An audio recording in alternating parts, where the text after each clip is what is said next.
Hello, welcome back. Thank you all for coming back on time-ish. So for our second panel of the day, I'd like to welcome the moderator, Deborah Bloom, Senior Director of Policy at Accelerate Resilience Los Angeles. Thank you so much. Okay, I'm going to start my timer because we have a lot to cover today. I have to say the last panel I had so many questions. I wanted to raise my hand a million times or like work it in here, but we won't have time. So we're gonna stick to it. So, hi everyone, I'm Deborah Bloom. I'm Senior Director of Policy at ARLA. Okay, can you hear me better now? I feel like I'm on the phone commercial. Can you hear me now? All right, is that better? I'm Deborah Bloom, Senior Director of Policy at ARLA. For those of you that don't know ARLA, it stands for Accelerate Resilience Los Angeles. We are a sponsored nonprofit project of Rockefeller Philanthropy Advisors. And our mission is essentially our name, to accelerate climate resilience in Los Angeles. And because of that, that is actually why one of our very first projects that we decided to focus on was this. If we could actually have our first, yep, there we go. Using watershed science to build consensus and maximize benefits of LA's Safe Clean Water program. Why did we do this? Why was it our first project? Because ARLA genuinely believes that the $280 million annually in perpetuity that is coming into LA County can and should be a huge down payment on climate resilience for Los Angeles moving forward. Hence the work that we're doing here. I'm going to ask the panelists to self-introduce themselves in just a few minutes. I want to give a little bit of context first as to why they're up here and what this whole thing is about, and then we'll introduce everyone. So the working group that you're going to hear about created 22 recommendations that we gave to the Flood Control District and the Board of Supervisors, really to adaptively manage the Safe Clean Water program. As Bruce and others have said, we want to give really huge kudos to the Flood Control District staff and everyone that's been helping launching and standing up this program. It's been a massive effort. What we're talking about here are some adaptive management changes. We're not blowing the whole thing up. There's some things we can do on the margins that we feel like can really help assure climate resilience moving forward. The focus of our work came from the ROC. The Regional Oversight Committee, the ROC, asked a lot of tricky, thorny questions back in 2021, and we took a lot of those questions to heart, and that is what we focused on to try to answer.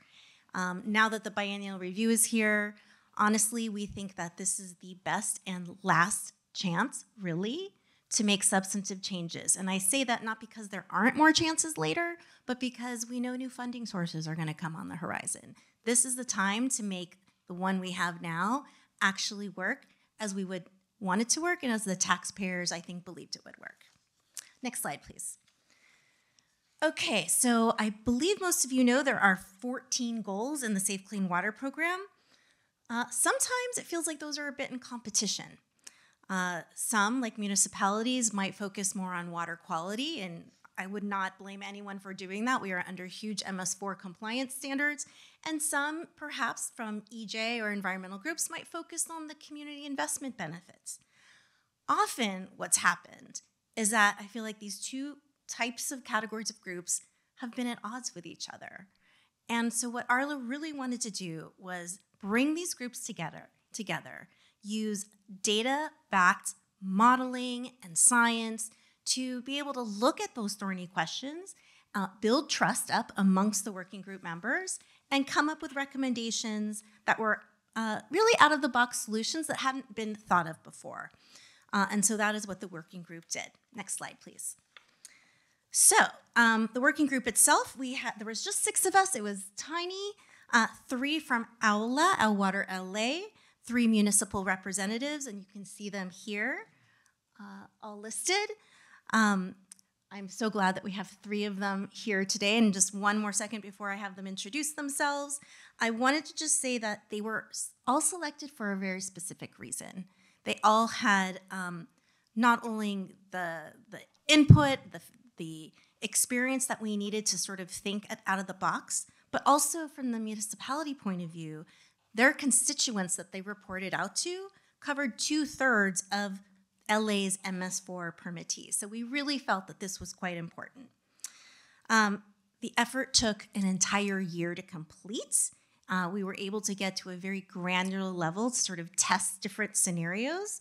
And I think because of that, again, we found some great solutions. So at this point, I'm going to ask Kelsey, Susie, and Lisa to quickly introduce themselves and also maybe say why you wanted to be part of the working group. Okay. Hi, all. So I'm Kelsey Jessup, and I'm with the Nature Conservancy.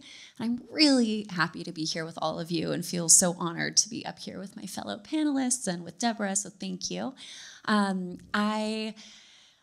So I've been at the Nature Conservancy for a little over 5 years now, and we were really excited and honored to be a part of the Accelerate Resilience Los Angeles Working Group because we really believe in working across silos and bringing data and information to help us solve those thorny, sticky, challenging problems. And so really getting to work on that and build relationships in the process and think about creative solutions is really at the heart of what we want to do as an organization. So I'll pass it on to Susie. Thank you, Kelsey. Thank you, Deborah. Nice to meet you in person, Lisa. We were all virtual for the whole workshop, working group. My name is Susie Santolina. I am a acting senior environmental engineer at LA Sanitation and Environment right now. And at the time that the working group was getting started, I was working in the mayor's office as a senior water infrastructure specialist, and I was assisting our director of infrastructure at the time, Liz Crossan, with making sure that the city had its ducks in a row for how to implement the Safe Clean Water program. And, we just felt it was really important for this program to be done in a way that could maximize the benefits and use this funding efficiently to help the city meet its goals. And we have, obviously, like you mentioned, goals around the MS4. MS4 compliance is paramount, but also we have a lot of, goals around equity, around tree planting. We had the Mayor's Green New Deal at the time. Mm-hmm. So that was critical. And then when Liz moved on from the mayor's office, I took her spot on the working group. And then as the working group was wrapping up, I was beginning my transition back to sanitation. So my colleague, Ryan Jackson, became involved with the group with me as well. And the city just makes up a huge part of the Safe Clean Water program. I think I've heard the figure, we're around a third of the program. So I think it was really important to, speak up in this working group. And hi, I'm Lisa Rapp. And at the time the ARLA Working Group started its process, I was the public works director for the city of Lakewood, California. And I have always been, and now I've been retired for about 15 months. I use that term loosely. And so when we started this process and when I heard about it, I actually reached out to ARLA because I felt it was so important for there to be a real active voice from the municipal community because this program was so important to cities and the county to help us meet our MS4 requirements. So they accepted me into the group, and I was really glad. I do want to mention that there was another colleague from one of the cities, and that was Alex Tachiki from the city of Monrovia. And so we really wanted to be there to represent the municipal community. So I'm very excited to be here today and happy to share my thoughts about this very worthy study. Thank you so much to all three of you for being here and for all the time you committed to this whole process. Before I move on from this slide, I just wanted to say one of the other things that ARLA was able to bring to the process were some amazing outside technical experts, and we really relied on them to bring data and science to help us make our decisions. So if I can get this pointer to work. Craftwater did the hydrological modeling. We had John, who was just up here, and his colleagues from UCLA. Emergent strategy with excellent facilitation. When you have groups that maybe don't always see eye to eye, you really do need strong facilitator. A lot of the metrics you're going to hear about, we actually had monetized so we could think about the costs and benefits and trade-offs amongst goals by Earth Economics. We also had USC, Pacific Institute, SCWP, and Lane all providing fantastic input. Next slide, please.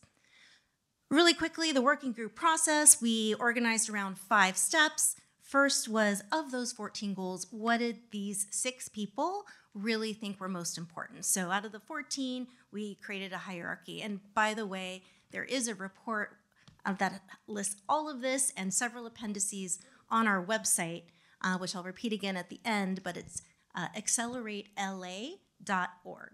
And then there's a Safe Clean Water Program link right there. The second thing was, once we identified the goals, we spent about 6 months, I don't know, looking at metrics. How do we measure the goals that we had set out to do? Third, we came up with strategies to define who benefits and how much do they benefit. Next, we actually created a watershed model, and you're going to hear about sort of the pilot sub-watershed that we actually ran the model on to simulate the different scenarios and how the benefits would accrue and who would benefit. And then we took all of that information, lastly, and came up with, again, 22 recommendations. I want to stress that this was iterative in nature. Sometimes we had to go all the way back to step 2 if a metric wasn't panning out the way we thought it would, and we would change it. Because, models, it's all about your assumptions, and you want to make sure that what goes in, you have confidence in what comes out. And I think all 6 of us that really built the trust amongst the working group members to make this hopefully a repeatable process moving forward. Next slide, please. So real quickly, the pilot watershed and the modeling. So this is central to all of the recommendations. The group decided to pick the Alhambra Wash, which you see here, to serve as the pilot watershed to do the hydrological modeling. The reason it was selected is because we thought it was a good representative sample of the entire county. You're never going to have a perfect area to model, but it had a lot of similar characteristics. So, for example, the percentage of disadvantaged communities was similar to the county as a whole. Other land use characteristics, such as the percentage of residential and commercial areas, paved versus unpaved surfaces, etc. And so then the model was run, and part of the layers included commercial, government, schools, residential, public, and private. So we really looked at everything that could be done to capture water inside this sub-watershed. Ultimately, 28,000 potential project opportunities were identified. Were all of them good? No, of course not. Were all of them cost effective? No, of course not. But that is why we came up with the sort of structure that we did to see what could we bring into the overall county process and Safe Clean Water Project to figure out the best projects for resilience. So we modeled it over 50 years of implementation to estimate the benefits and costs coming from each, and then we monetized those scenarios. Okay, next slide, please. Everyone agreed there was 2 key pillars upon which all 22 recommendations followed. The first is that there is a watershed approach.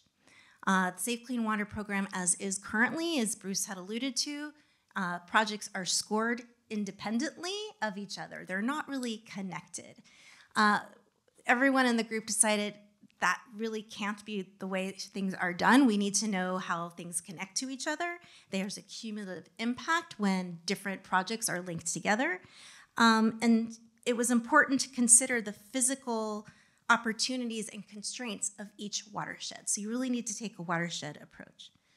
But co-equal with that is identifying the needs and benefits, the needs of communities. What did they need? What would reflect their priorities and their strengths?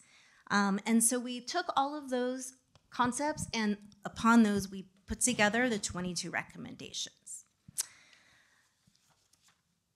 Being proactive, I feel like, is a really overarching theme of this group. And you're going to be hearing today from these ladies up here about creating local metrics, creating watershed signatures and targets, and tying those projects to what communities need. So I'm really excited to dive into that with you.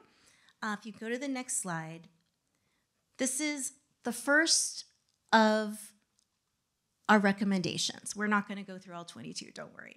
But we all know you can't manage what you don't measure.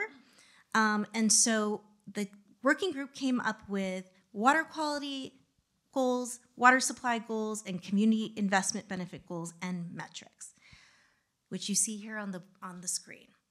Kelsey, I would love it if you could talk about the importance of local metrics and also why you think local metrics helps the whole process be more proactive. Yeah, so, I mean, first of all, so this recommendation specifically says, build from the working group's list of metrics for quantifying program and project benefits and customize metrics to each watershed area's unique needs and conditions. And as Deborah mentioned, we're not going to be able to get into all the details here, and so really encourage you to take a look at the report. I reviewed it this week. I was like, oh, this is all such helpful information. So I hope you all can do that after this. So, you know, stakeholders and Safe Clean Water Program committee members, we know that local metrics are important. Bruce touched on this in the beginning of just that the watershed areas are really different. And there's a call for development of science-backed metrics to set expectations and adequately track progress related to the Safe Clean Water Program. And I feel like both of these have been big themes, right, of clarity. I think about Brené Brown, clear is kind. And, you know, this has come up a lot today in the earlier panel and presentations, and just making sure that we are having that clarity for project proponents, for scoring, and just across the board with this program. And so the working group determined that local metrics should be developed in recognition, as I said, that watersheds and communities have different opportunities, constraints, and needs. And so this slide, as Deborah mentioned, you know, this shows metrics that the working group agreed upon, and the appendices talk a lot about why we came upon these metrics. But we also agreed, I'm going to talk a little bit about some of the details here just to give you a sense of that, you know, the importance of proxies to indirectly quantify benefits that were infeasible to model or measure. For example, trees and vegetation can be a proxy for air quality improvement, carbon sequestration, and urban heat island effect. And you know, as Deborah talked about, we really went deep here, and the modeling was really important. And what are those assumptions going into the modeling that helped us make these decisions? And we looked at spheres of influence, so both recognizing the differences of watershed areas and like the geographic makeup and communities, but also that different benefits have different spheres of influence. So for example, and I'll talk about this a little bit later as well, but water quality and water supply benefits accrue at a regional scale because everyone benefits from cleaner, more reliable water. But community investment benefits accrue at smaller local scale. So for example, new park access benefits users within a walk or a bike shed radius. And you know, I do want to touch also on a couple other metrics that like they're all very related, right? Like we called out these 22, but as Deborah said, you know, there's kind of these categories of how we thought about or the recommendations, sorry, not the metrics, the recommendations. And so two others that I wanted to mention that directly relate. One is the need for the expansion of water supply definition. So Bruce talked about this earlier, and this is really a great example, I think, relating back to local metrics, because the definition includes some ambiguity in terms of how we can define that, but the working group decided that it was just too restrictive and that it left out some of the really important benefits for water supply that certain watersheds could access more so than others. So just one example has to do with the potential for water supply benefits to support the sustenance of inland and coastal ecosystems throughout the county. So runoff may help sustain or augment these needs, but currently that is not considered a water supply benefit. So that's just one example here. I also want to touch on nature-based solutions, and there were a couple recommendations specific to nature-based solutions. One, again, about definitions and clarity, so nature mimicking versus nature-based solutions, and that recognizing those are different kinds of projects that provide different benefits. And so we need clarity around that for project proponents and to really understand what those benefits are, which relates back to this local metrics piece, right, of understanding the local conditions and what's needed there. And then also just around prioritization of nature-based solutions. Of course, as the Nature Conservancy, we're thinking a lot about this, and so we also recognize, and working with the working group was so great to just really think about that blend of projects and how important that is. But that nature-based projects do provide multiple benefits to communities, and that has been talked about already today. And right now, it's qualitative, right? How nature-based solutions are prioritized, even though it is actually a goal of the program to prioritize. And so we really saw a need, a mechanism to have this quantified. And I think the last thing I'll just say is the list of working group metrics, they're really a starting point, and they should ultimately be customized to the unique needs of each watershed. And that's really, what's key here with the local metrics. Thank you so much, Kelsey. I also wanted to mention, I should have said this at the beginning, that Tiffany was also on our working group, and so was Bruce, so we have 2 other working group members here in the audience. Great to have you all back together. So picking up, Kelsey, on what you just said in terms of each watershed being unique, having their own types of metrics. Another basically string of recommendations really adheres to that, really noting the difference in how each watershed has its own unique attributes. If you go to the next slide, we created what we are calling a watershed signature. I'm going to explain what this is here to you. What this slide represents here on the x-axis, over here on the left side, would be nature-based solutions. And what we modeled were rain gardens. So if you modeled rain gardens throughout the Alhambra Wash, our pilot subwatershed, what you would get, and on the y-axis, in the purplish color here is water quality benefits, and this is the metric that we used to determine that. The kind of beige color is water supply benefits in terms of acre feet of new water. And the green is community investment benefits. So if you were to implement rain gardens on all parcels that I told you about and all those land uses, these are the benefits that you would get. Moving along the x-axis here, did the same thing, but for nature mimicking solutions. So if you put in infiltration galleries, these are the benefits you would get from that. In this particular subwatershed, the soils aren't great. That's why there's a dip here. So that certainly would not be the case up in Pacoima. It might be the opposite. There might be a peak here. Getting at sort of the signature or thumbprint of the actual land, the physical opportunities in each area in Los Angeles to capture that water. Moving along the x-axis, here you have the gray infrastructure, and the scenario that was modeled there was storage to sewer or filter. And then you can imagine this almost as a circle going back around, back to nature-based solutions.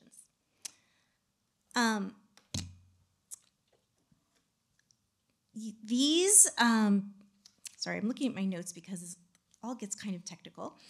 These are all with the same amount of funding. So if you go to the next slide, what we did here, and again, this goes back to wanting to be proactive. This graphic shows how a slice of that watershed signature combines various types of projects. So here again on the left, these are the benefits for 100% nature-based projects, 100% nature mimicking here, 100% gray. What you'll see here in the yellow is that 50% nature-based solutions or rain gardens and 50% gray projects actually maximize the total benefits in this subwatershed for the same cost. This is not what we expected to find. I think we were all pretty surprised by this. Yes, you can see the community investment benefits might be higher on this end, but actually the water supply is lower. So it's this slice or this scenario that yielded the most. Back to the whole proactive theme. So now you've got sort of what the watershed can actually take, how much water can be captured. You pair that with, coming from the last panel, a needs assessment. These are other recommendations that you can read about in our report, which was one of the recommendations. Needs assessments should be done. And then you combine those two. And you determine then, you've got the technical data, you've got the social data, and that really helps create a proactive target that WASCs can look at and say, we've got this much funding coming to us. Should we be, trying to advance nature-based solutions? Should we be trying to advance, X, Y, or Z that is important to them in their unique sub-watershed? So Susie, I'm first gonna ask you, can you speak to how creating a local watershed signature would help the City of Los Angeles in terms of identifying a suite of project types that meet your needs and targets as well? Yeah, that's a great question. I think the idea of thinking more holistically about kind of the plan for a watershed and understanding what the constraints are for a particular watershed and how they differ between watersheds to come up with signatures would help us in terms of giving both us, the WASCs, and other project applicants a common understanding of the constraints we have to work with within a watershed and how different projects can interact with each other to maximize the benefits. Right now, what we see is a lot of kind of one-off applications. As we were saying before, the WASCs have to be pretty reactive to what comes to them. If we had kind of a common vision for what a watershed could achieve in terms of the benefits, I think it would give the WASCs sort of a North Star, right, and a goal to shoot for. And for us as a city and as an applicant, we would know, okay, well, maybe this type of project we put in the ground would, do a little better in this WASC or provide more benefits in addition to just meeting our water quality. So I think that's important, and the idea that my colleague Ryan Jackson brought up multiple times is putting the right project in the right place. The types of projects that we propose in Upper LA River, we've learned hands-on, don't work in Ballona Creek watershed. And, I think having this clear watershed signature can then help the program adapt to understand the differences between those watersheds and account for that in the scoring criteria as well, because the scoring really does have a huge influence on the type of projects that we can propose. Beating that 60-point threshold matters, and in some watersheds, it's a lot harder than in other watersheds, or watershed areas. So Central Santa Monica Bay is, more difficult than Upper LA. South Santa Monica Bay, it's way more difficult than Upper LA, for example. So understanding those constraints, being able to adapt the program to be able to take those into consideration so we can make sure we're citing projects properly, right project, right place, and really maximizing the benefits, I think would be the benefit of doing sort of a watershed signature or something along those lines. Great, thank you so much, Susie. Lisa, would you like to add your perspective to this same question? Yes, I'd love to. So I think, from the very practical perspective, all these communities that are part of a particular watershed are all so different and have such different needs that if, in terms of just the basics, that developing that watershed signature is very important in terms of being able to identify the future projects that are going to really make a difference. So from my own specific example, City of Lakewood is a Tree City USA and has been for 30 years, and the community really values the massive tree canopy that we have. So we maintain that tree canopy and plant new trees every single year. There's money in the budget for that. So I think we've got that part down fairly well, and there could be but there are other communities that really need that, and so we can concentrate that type of an effort in some of the other communities in the watershed, and developing the watershed signature will help identify those things. And one thing I wanted to say is that we, in the Lower San Gabriel River watershed, we've kind of gone a long way towards trying to figure out how to maximize the project selection process. We are now in the second phase of what we call the gap study. The first phase went through and took a look at all the existing projects that were already either built or funded, and to see how do they interact with each other and how much territory are they really covering, how much water are they diverting, and so on. And now the second, and develop then kind of a needs assessment of what types of projects and where are the gaps.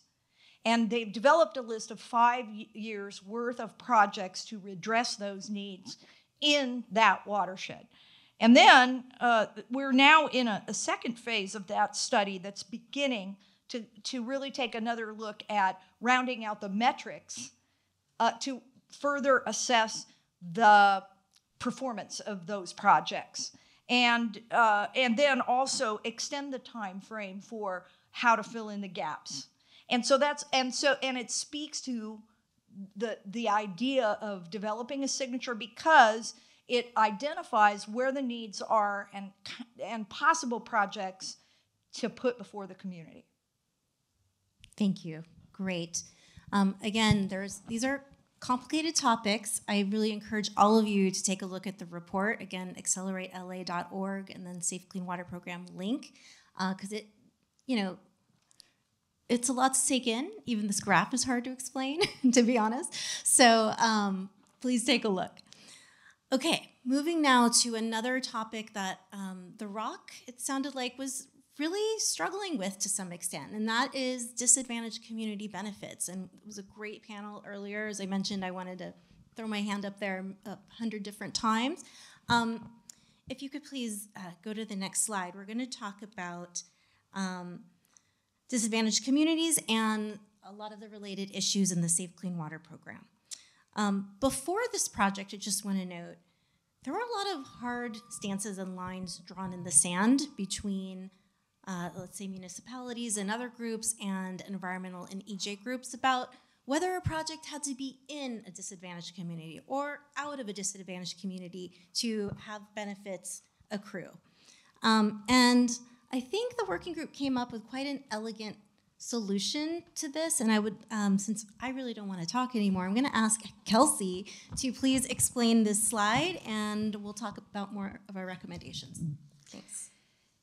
So, as Deborah said, there was a lot of conversation around this earlier today, and I think it's so important to come back as we were kind of reconvening before this panel. There's all this technical detail, and how did we do this, and why, and what does it mean to calculate DAC benefits, and it all can get very theoretical. And I really appreciated, how John talked about this earlier today of like 1 million years of life expectancy. That becomes a real tangible thing. Although to his point, 1 million is like a number I can't even fathom. But really thinking about it's people that we're talking about and impacts to humans and I think a lot about impacts to wildlife, right, as we're thinking about climate resilience. But to come back to how we're defining disadvantaged community benefits, it's been long established, and this group here, I think, is very familiar that in the LA region and really beyond, across all of the United States, environmental inequities negatively impact the public health and quality of life of communities, and especially communities that we now call disadvantaged communities. And these communities have been impacted by racial justice, injustice, and coming back to why do we care about having more benefit going to these specific communities. And because of this knowledge and kind of background, the Safe Clean Water Program ordinance states that the program shall, quote, provide disadvantaged community benefits, including regional program infrastructure investments that are not less than 110% of the ratio of the disadvantaged community population to the total population in each watershed. And I think this is huge, right? That this actually is in the measure, and that coalitions worked really hard to get this passed and to be part of it because it's recognizing those injustices. And also now, as Deborah said, we've kind of have these lines in the sand of well, how do we ensure those benefits are actually accruing to disadvantaged communities? And the prescription, as it is now, implies that benefits are proportional to investments. And that's just not always the case. And so while the intention is really important, the working group ultimately determined that benefits should accrue to people living in disadvantaged communities based on the relevant scale and access.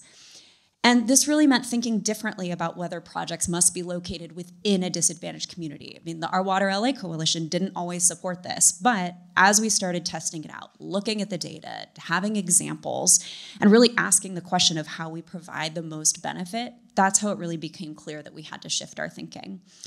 And, I mentioned earlier, why it was so exciting to be part of this working group, and it really comes back here of that there was this trust building. We did use data. There was discussion. We were able to share information with each other and really learn from each other through this process. So back to this slide. This graphic represents how benefits to a disadvantaged community could be considered based on the scale of benefits to the population, not the location of the project. So all right, there's 2 park projects shown on this slide, and I'm going to use my notes heavily here because, as Deborah said, I want to get the technical parts right. And as I mentioned earlier, we agreed on these spheres of influence. So as you can imagine, so in this case, the sphere of influence, the green circle, is a 1/4-mile radius to access a new pocket park. Another example, though, is trees are going to have a smaller sphere of access, sphere of influence. So on this slide, what you see is that the disadvantaged community population benefiting from this new park in both examples is 100 people living within the disadvantaged community. So, you see the disadvantaged community. So for the project, I guess it's my left as I'm looking here, but yeah, up there, the project is actually outside of a disadvantaged community, whereas in the other one, the project is in a disadvantaged community. But what you're seeing is that the number of people within a disadvantaged community is the same in terms of benefit. And so it really broke down this idea of a project has to be in, or, and how we think about that. And the modeling data for this effort really allowed us to investigate the issue at a more granular level. And so ultimately we concluded that benefits should be measured by who is benefiting and the magnitude of benefits rather than by investment. And so that's what would now contribute to the 110% minimum calculation for disadvantaged community benefits. Thank you, Kelsey. Lisa, I'm going to ask you as well. First, if you have any comments on this, but also one of our other recommendations around the issues of disadvantaged communities and the Safe Clean Water Program was to give priority points to projects that are providing community investment benefits in DACs, again, proportional to the population served, and as a way to incentivize projects being developed in disadvantaged communities. So I'm wondering if you can speak to this and if you think it provides some clarity and incentives for these types of projects. Well, first, with regard to this slide, this was pretty revelatory. I always felt like this is the way that it should come out, because when it like was said, it's all about whether the people who need to access it can do so. And so a large regional park, for example, is going to draw people from a greater distance. And so that then would lead us to say, okay, those people are being benefited. That should be, those people who live in a DAC area but come to that regional park should be counted as having benefited. So I was very pleased with this particular recommendation. Now, the other thing I would comment is that, Tiffany's slide about the Rosa Flores thing, for how to look at how much benefit there is in community participation, I really also felt as a municipality, a tremendous amount of relief in having a scale like that to work with in terms of the project scoring. Mm-hmm. Because first of all, it gives you kind of a clear path on what's really good participation. And then secondly, if you do just a little bit more, you can get better participation, and here's what it means to you. And so in our recommendations, we had a kind of a modified scale like that I think would make it much easier to go out and seek that community voice and participation in setting up projects to begin with. I hope that was an answer to the second question. We had, there's two different recommendations from the working group about additional scoring and clarity. One is, just as you were saying, about ways to clarify community engagement points. And it definitely links back exactly. There's a lot of concurrence, I think, around a lot of the different third-party reports you're seeing on the Safe Clean Water Program. That the Rosa Gonzalez spectrum of community engagement is a fantastic one to use, and we really hope the Flood Control District and the board considers it. The second one was the fact that there are no points in the current scoring criteria, and Bruce, you're the chair, you can tell me if I'm wrong, but that go to disadvantaged community projects. And so the working group decided to allocate, I'll say the number was 10, that's kind of meaningless without sort of seeing the rest of the framework, to incentivize projects being built in disadvantaged communities. So you brought up another one, which was great. Thank you, Lisa. We want to get all 22 in, but there's just no way. So Susie, I'm wondering, a third one of our recommendations about disadvantaged communities and the Safe Clean Water Program was about creating clear equity definitions. And I'm wondering if you could speak to that one. Yeah, I can. So, you know, in this, a large proportion of the city of Los Angeles is, you know, considered a disadvantaged or disinvested community. And, you know, as we develop projects, we definitely keep in mind and try to prioritize those projects that fall into those areas, and or, you know, give benefits otherwise. And on that give benefits otherwise, we've definitely fallen into the gray area on that. And the burden has been on the WASC, you know, to decide, hey, should this project qualify? And that's a heavy decision, because in this program, that benefit is evaluated on an all or nothing basis. Is this benefiting disadvantaged community? 100% of that money counts, or not. 0% of that money counts. And each watershed area steering committee has a quota they need to meet based on the proportion of disadvantaged community in that watershed area. So you get into these situations where if you have a project that maybe is proposing benefits, but they're indirect versus direct benefits, the WASC has to then say, well, will we give that credit or not?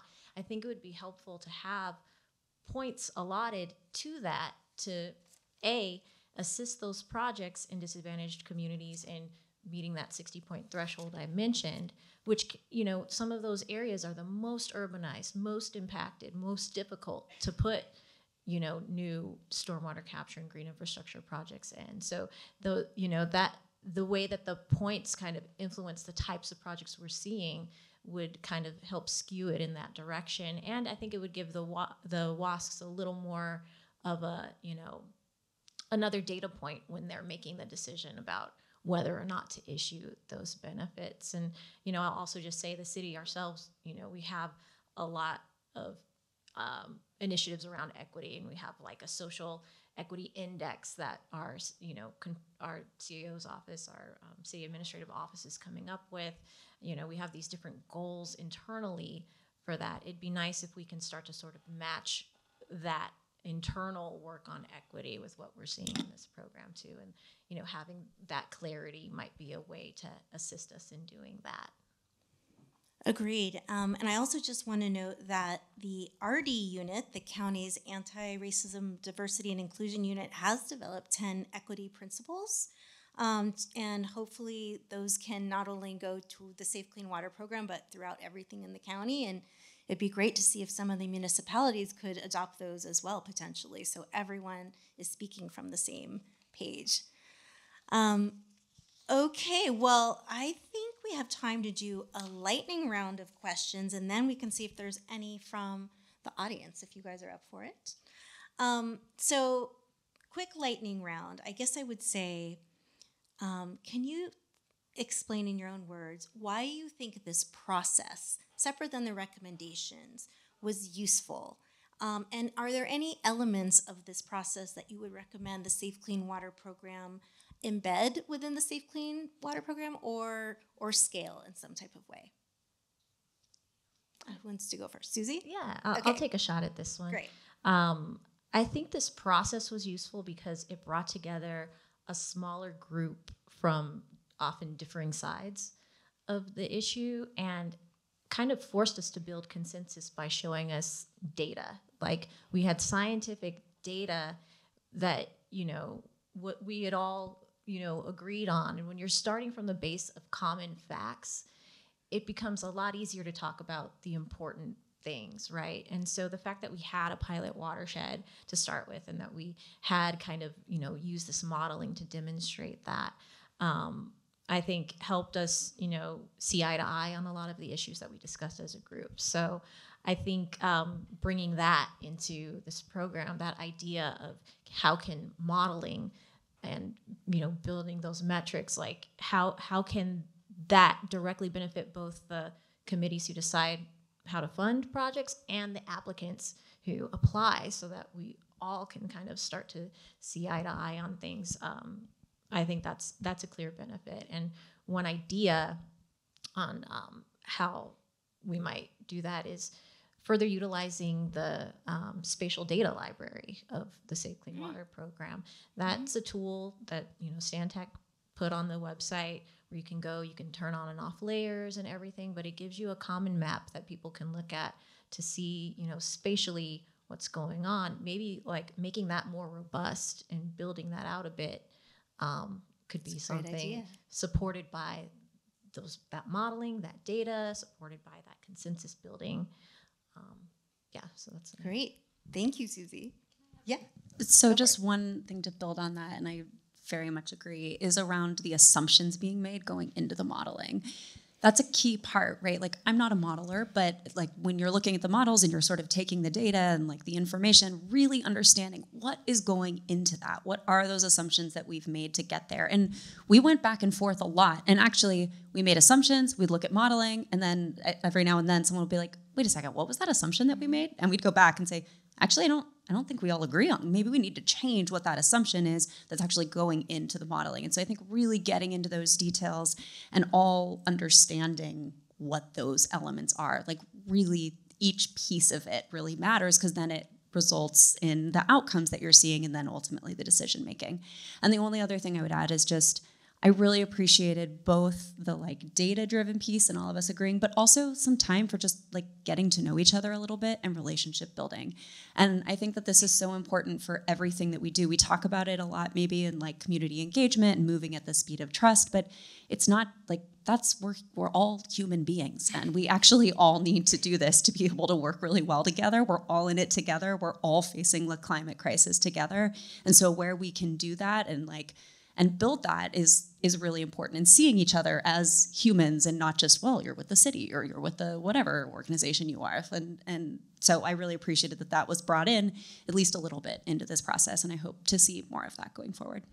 Thank you. Yeah. I would say that I really appreciated the opportunity to build new relationships and make new friends, which opens up the line of communication and the hope for the future that these disparate representations can work better together to break down silos and achieve goals together that everybody can agree on.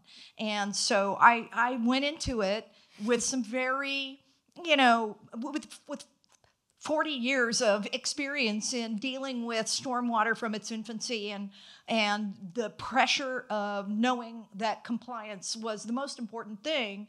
And it still is extremely important. But I think when we can show that we develop projects that do address water quality, but can have other benefits as well, and we can work together as a team to make those things happen, then I think everybody can be proud of the effort that we make and how the funds are spent.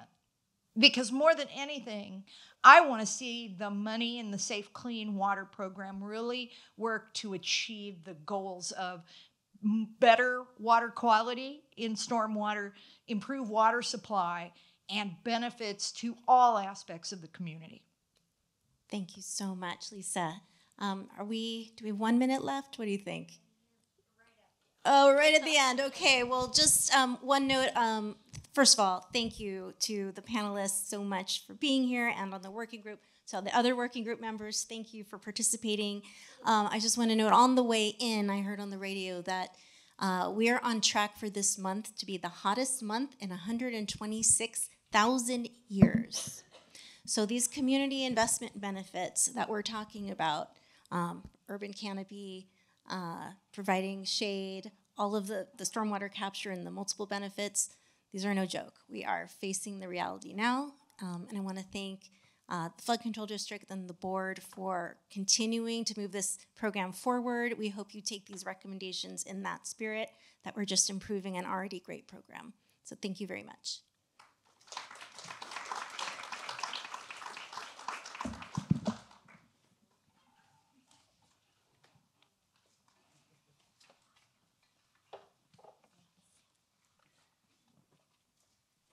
Okay. Hello. I am the last presentation. I'm Maggie Gardner. I'm the Science and Policy Manager at LA Waterkeeper. You've probably received an email or two from me as you registered for this event. One of my other hats is serving as the coordinator of the Our Water LA Coalition core team. Next slide. So who is ARLA? The Our Water LA Coalition, abbreviated ARLA, is a diverse coalition of community leaders and organizations across Los Angeles.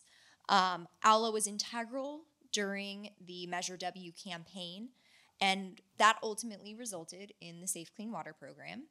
We're united to create a strong water future for Los Angeles, and the issues that we dedicate ourselves to are focused around securing clean, safe, affordable, and reliable water for drinking, recreation, and commerce now and for the future.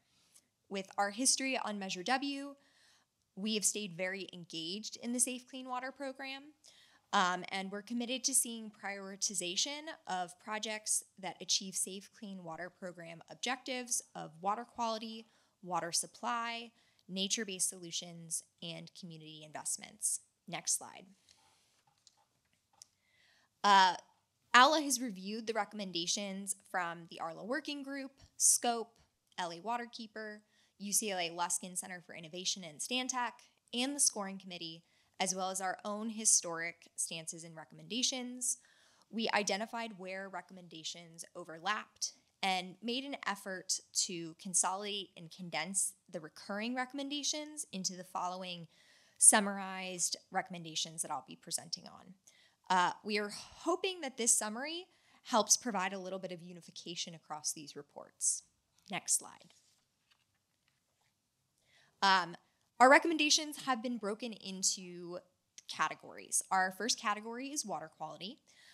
Due to the very technical nature of water quality, we recommend convening a panel of water quality experts to assess and make recommendations on how the Safe Clean Water program can maximize water quality benefits most effectively and efficiently. We'd like this panel of experts to address some of the issues that arose across the reports, including whether scoring criteria incentivizes projects that are overbuilt, whether project categorization of wet versus dry is sufficient or where adjustments could be made here, whether it's appropriate to adopt a mass pollution reduction load for larger watersheds and projects, and whether cost effectiveness criteria is appropriate and the best way to determine effectiveness of projects. Next slide. Luckily for water supply, the Regional Oversight Committee of the Safe Clean Water program has already created a water supply working group as part of the biennial review process. We recommend using this existing group to assess and make recommendations on how the Safe Clean Water program can maximize water supply benefits most effectively and efficiently, including considering whether the expansion of what constitutes beneficial use of water, so potentially adding shallow groundwater recharge and environmental uses of water, developing protocols to ensure that water is not double counted between upstream and downstream projects, and prioritizing groundwater recharge projects and on-site water use projects over wastewater recycling. We are supportive of wastewater recycling, but in this context, projects sending water to wastewater recycling plants is not increasing the total amount of water that's being recycled. These plants already receive more water than they recycle, and so we just want to be cognizant of where these points are going. Next slide. Nature-based solutions, often abbreviated NBS, is something ARLA is especially engaged on because we believe that NBS provide more benefits to the community than their great infrastructure counterparts. Our recommendations are to redefine NBS in the feasibility study guidelines by incorporating the 2022 interim guidance that differentiates between natural processes and nature mimicking strategies. We also recommend updating the scoring criteria to adopt a sliding scale rather than an all or nothing scale that incorporates metrics-based good, better, best framework where projects that deliver diverse native communities and have a diverse scale of shrubs, ground cover, and trees are awarded the most points. And finally, we'd like to recommend updating the scoring criteria to encourage more hardscape removal by establishing a scale-dependent scoring rubric on that piece. Next slide. Our recommendations around community investment benefits, or CIB, are centered around ensuring benefits are actually being provided by projects. You've heard a little bit more about this from our other panels today. Here, we'd like to see applicants required to demonstrate community need for a project CIB through data or a community needs assessment. We want to see the community indicate that they have a need, or for data such as the park needs assessment, photos, or heat index, demonstrate there is a need for that benefit.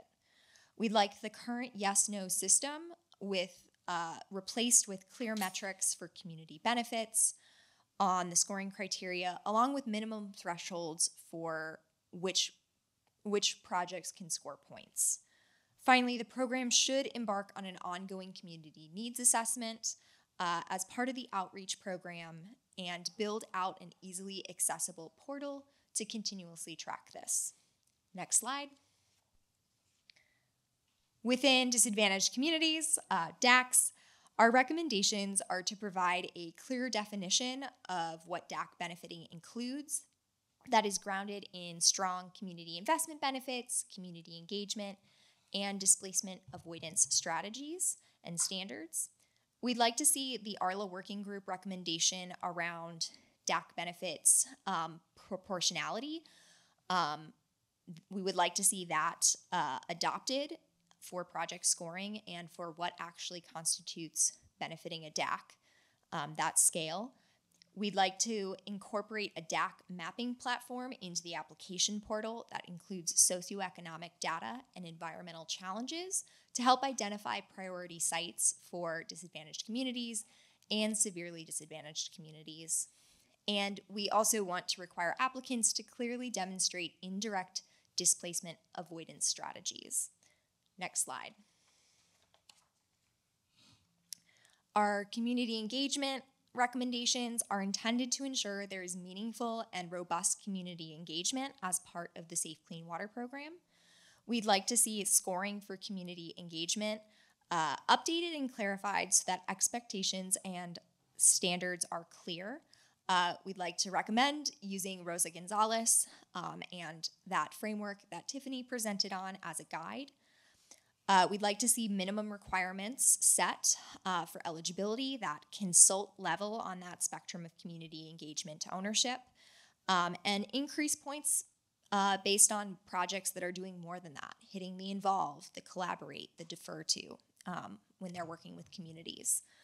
We'd like to see applicants required to conduct early and meaningful community engagement with federally and non-federally recognized tribes if it is of interest to those tribes and with appropriate capacity building in place. And we'd like to see a bench of CBOs and NGOs established that can be employed or deployed to conduct community engagement by applicants, recognizing that these are the groups on the ground and they really have a lot to bring to the table here. Next slide. For leveraged funding, we want to see leveraged funding maximized and requirements within scoring clarified. Specifically seeing more clarity as to what constitutes leveraged funding, whether it's internal cost share, how does it work on phased projects. For operations and maintenance, if you're just applying for O&M funds, do you get to count the funds you spent on building the project as leveraged funding?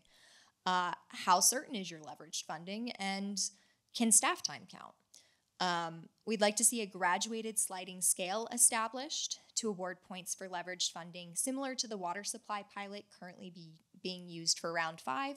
So it's not just jumping from 0 to 3 to 6 points. We'd also like to see a track piloted for leveraged funding that could allow projects to promise to use Safe Clean Water Program funding to leverage additional funding like state or federal grant programs. Next slide. Workforce development and good jobs are currently absent from the Safe Clean Water Program application, so we'd like to see a section included in the application portal to quantify the workforce impact of a project. Specifically, is the project covered under a community workforce agreement or project labor agreement? Will Conservation Corps be part of the workforce? How many construction and how many O&M jobs will be created with this project? We'd also like to see the workforce development project rolled out, our program rolled out as soon as possible. Next slide. Focusing specifically on some of the processes of the Safe Clean Water Program, we'd like to see separate design, construction, and O&M applications now, though longer term we'd like to see applications have scoring rubrics that have been crafted for each of those types. We'd like to have the Safe Clean Water Program process streamlined to provide as much deliberation time as possible to the watershed area steering committees.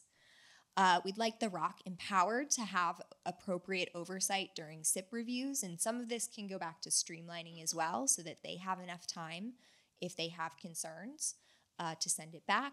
We'd also like to have the WASC performance assessed just to make sure that the current makeup of WASCs and the fair decision-making practices are in line with what we were expecting when we created the program. Next slide. To ensure that projects are delivering the benefits as that they promised, robust monitoring and reporting is necessary. As more projects are completed, this will become crucial to the Safe Clean Water Program. We'd like to see a public monitoring dashboard established that's user-friendly and includes what stage the project is in. We get a lot of questions that are, what projects are actually completed? And then it's also relevant to know, are they in design, are they in construction, or O&M? We'd like to see specific metrics to quantify, track, and monitor progress developed, and that can help inform adaptive management of the program. We'd like a specific monitoring program developed that includes compliance monitoring, program monitoring, watershed monitoring, and project monitoring with a strong and transparent review process, ideally conducted by a third party. And we'd like to see the county offer either a county workforce or approved O&M providers that can help complete the operations and maintenance funded by these dollars. Next slide. Some other considerations that didn't really fit into everything else.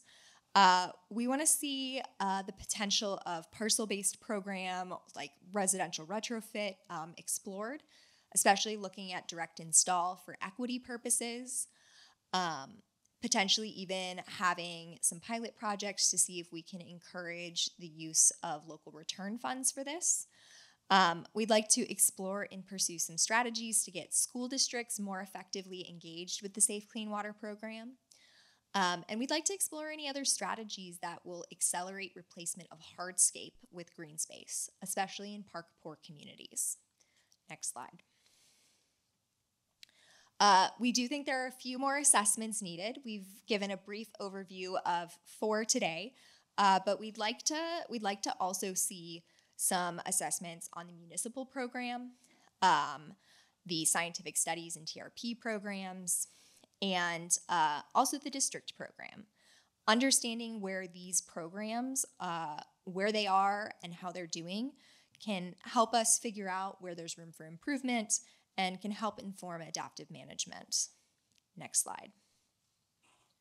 As we are moving forward with making these tweaks and changes, we just want to remind everyone of constituents that should be consulted. We've got our watershed area steering committees, especially their leadership. We have the scoring committee. We have watershed coordinators. We have both funded and non-funded applicants who have been part of these processes. The ARLA Coalition is happy to provide input, as are all of the presenters today. Next slide. Kind of finishing up here, we'd really like to see a proactive vision for this program, and we think it's really important moving forward. The Safe Clean Water Program, regional program specifically, we'd like to see it shift from a reactive grants program to a proactive funding program. Based on the existing data and a community needs assessment, we could identify best project types and projects for various locations, and that can help maximize the overall benefits we're receiving from this. We think you can use scientific studies money to launch some more data assessment and use the outreach program to support a community needs assessment. Overall, this vision should include specific goals, objectives, targets, metrics, an action plan, and timeline. Next slide. If we do this, we're able to move from a one-size-fits-all competitive grant approach to a more visionary proactive funding program. We'll be better able to address specific watershed characteristics, like what the soil type is in different watersheds, how much water is already captured in those watersheds, how much hardscape is there. We can better address community needs and goals, especially if we identify where greening is most critical, where more opportunity might exist for water supply, where water quality compliance is really critical. We're able to more fully incorporate full cost accounting, so help identify the best types of projects for various locations, which can be challenging in a grant program. We'd like to see beneficial projects and programs that may not score well under the current rubric incorporated. So if parcel-based programs, if there's a place for that, we can maximize the cost effectiveness of our investments, which can allow more creativity in leveraging funds. And overall, we just want to maximize the overall program benefits by being more targeted in how we invest these Safe Clean Water Program funds. Next slide. Now, finishing up, this is my last slide, I promise. Our largest priorities, recommendations are the following. We'd like to take all steps to prioritize hardscape removal and creation of new green space, especially at schools and park-poor communities. We'd like to adopt more metrics and clearer definitions around community investment benefits, community support, nature-based solutions, and disadvantaged community benefiting. We'd like to ensure water quality and water supply benefits are being fully met through monitoring and avoiding redundancy. And we'd like to take steps to move the program from a reactive grants program to a more visionary and proactive investment program. So thank you for taking the time out of your busy days to join us here today at the Safe Clean Water Program Research Showcase. I'm going to go ahead and hand it off to Bailey to finish us out with closing remarks.